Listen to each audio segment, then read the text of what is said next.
Well, Cyril and Mnangagwa are two fools, so they can't resolve anything. Mnangagwa must go. The people of Zimbabwe deserve a better leader. The people of Zimbabwe deserve a revolutionary who will continue with the land question of Zimbabwe. Mnangagwa is the highest sellout ever in the history of African politics. He must be known as a sellout and not as a revolutionary. Anyone who reverses the land question in Zimbabwe and compensate white people for a stolen land is a sellout.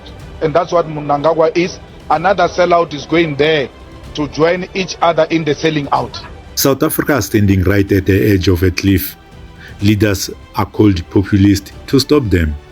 Taxes are starting fights. And countries like the US are making trouble.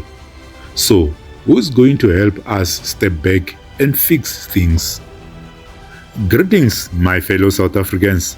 It's Kondos from Nkari. It's time. Today, we're talking about what's happening in South Africa. Some leaders are called populist to make them seem bad. Taxes are making people argue. And the US is putting pressure on South Africa. Sandy Leswana, a political analyst, wrote on Twitter, "Life is risky. Westerners called Trump a populist, and they called Malema and Zuma populist who should go away. That shows how words can control things. Let's find out what this means and who can help South Africa." What does populist mean? First, let's talk about populist. Sandy Leswana said it's a word used to stop people who challenge big bosses. Jacob Zuma talked about helping poor people and fighting rich companies. When he got in trouble, newspapers called him a populist to make him look bad. Julius Malema says he wants land and jobs for everyone. Rich people call him a populist to scare others.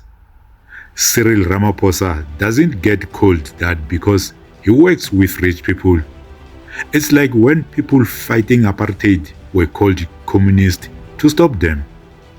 The word is a way to keep powerful people in charge. Cyril is 100% part of the problem. 100%. And everyone knows it. He pretends to be a reformer. He managed to get a whole lot of business people to back him last time round with the threat of the RET group, and they were conned into backing him. They're not going to back, most of them are not going to back him again this time. The tax fight and government trouble. Now, let's talk about taxes. The ANC wants to raise VAT. That's a tax on things we buy. They say it's to pay for schools, hospitals, and help for 20 million people. But lots of people don't have jobs, more than 3 out of 10. The DA says this tax hurts poor people. The ANC and DA are supposed to work together in the government of national unity, but they are fighting. The DA might quit. This makes things shaky, like a house that could fall. It's not just about money. It's about trusting each other. The Democratic Alliance will not support this budget in its current form. We do not support a VAT increase. We do not support a budget that is anti-economic growth, that is anti-job creation, that is anti the equalization of the inequality in this country. We said very clearly when we entered the government of national unity that each and every government's program should be focused at expanding our economy, at growing jobs and making sure that we alleviate poverty. This budget does not do so. It's also important for South Africans to understand that this is a 39% party budget. It is not a GNU budget. It is not a majority of parliament budget, and the Democratic Alliance will certainly not give the ANC that budget. Problems with the US. Then there's the US. They are upset with South Africa because of some laws that were made and who South Africa talks to, like Iran. They stopped giving South Africa some funding and said bad things about South Africa. This makes it harder for both countries to work together.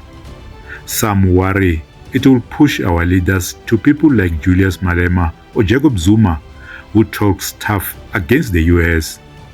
Like Sandy Leswana said, other countries use words to bully South Africa around. just like they do with their own leaders. Who charts the course forward? So, who can lead South Africa through this storm? Cyril Ramaphosa has the experience to stabilize the GNU, but his ties to corporate interests limit his appeal among the struggling majority. A no-confidence vote could end his tenure by 2027, opening the door to chaos or change. Julius Malema's economic freedom fighters offer bold ideas: land reform, wealth taxes, but their rhetoric risks alienating investors and deepening divisions. Jacob Zuma's MK party holds sway in regions like KwaZulu-Natal, yet his focus seems more on personal vindication than national renewal. They took everything, the power, political power, which we now have, but economic power, the land, everything. When we say there is a monopoly, if you take, let us take the mines. People who dominate, companies who dominate in the mines, they are not many who really are benefiting. They are very few.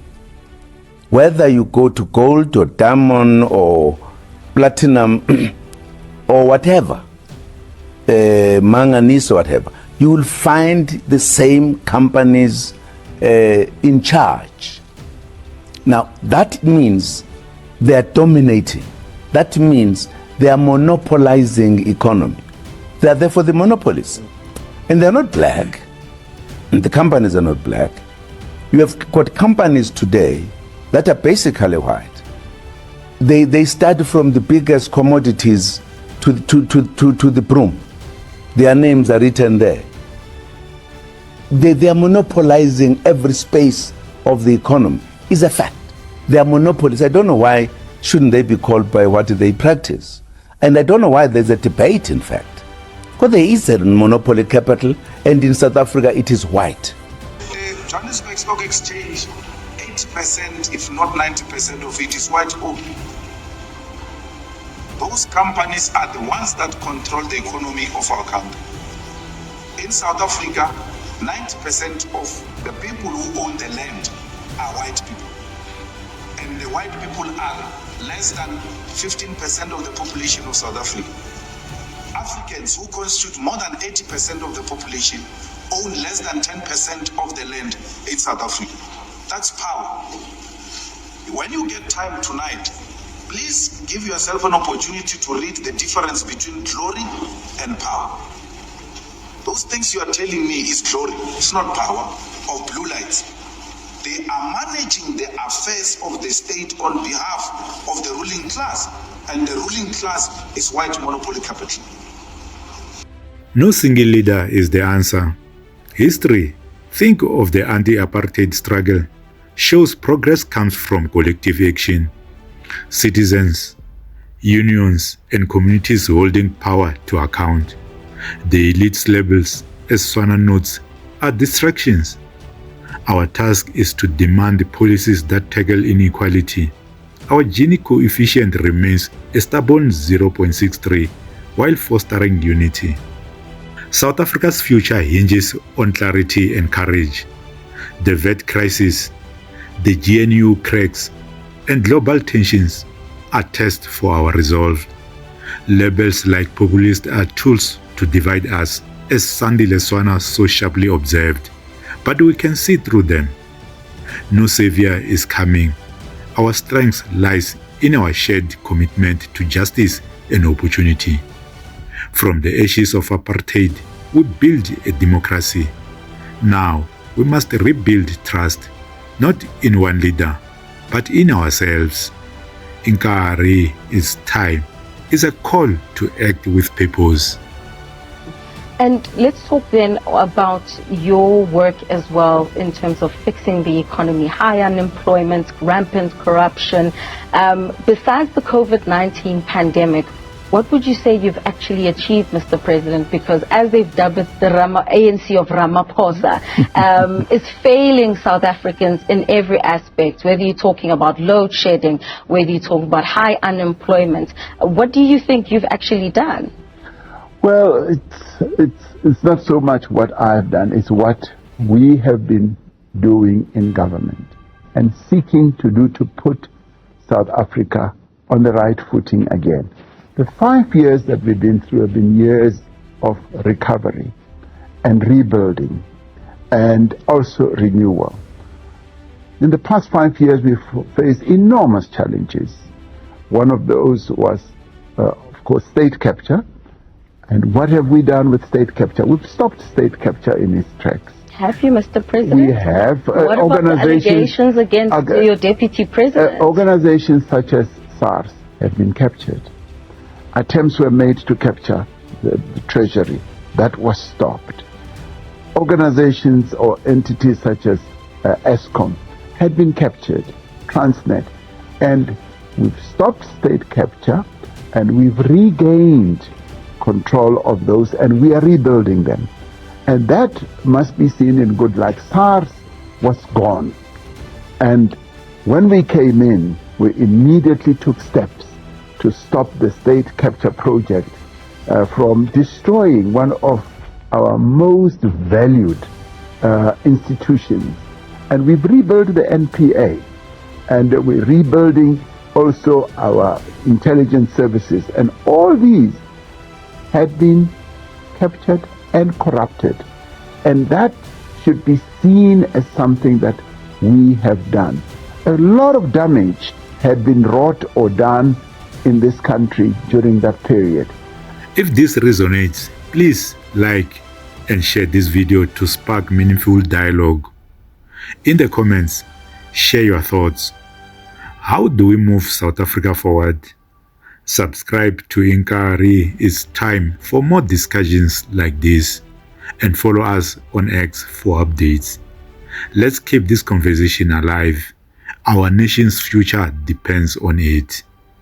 Thank you for watching and take care.